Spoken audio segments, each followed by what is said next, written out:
Va alaykum assalom. Ukam, yaxshimisan? Tuzukmisan? Charchamayapsanmi? Rahmat aka, siz? Alhamdulillah. Charchab qolmayapsanmi? Uydagilar yaxshimi? Yo'q, aka. Rahmat, Labbek.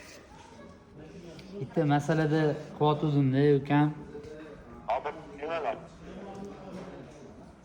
Mabodoga zarurat bo'lib qolsa, Aha. mashinangni srochniy sotib olib, Ha. pulini men ishlatib olsam bo'ladimi? Xudo xolisa bo'ladi, aka.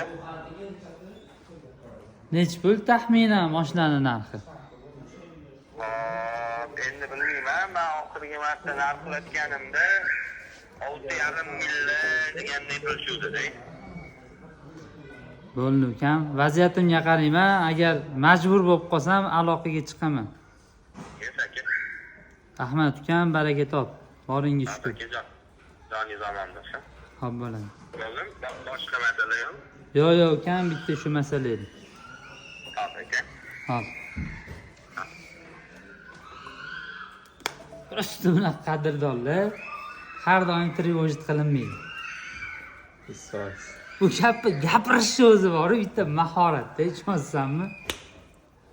Chimga qoldi. Postga qo'yib yuborsa ham bo'ladi, menimcha. Mashina sotamiz deb. Hayotda rostagasin qilgan yaxshiligingni qadrlaydigan, qadringga yetadigan insonlar bor. Faqat bizda bor, ani boshqalardan qidirib yuramiz-da, tushuntira oldimmi? O'zi aslida ular yoningda bo'ladi. Boringlarga shukur.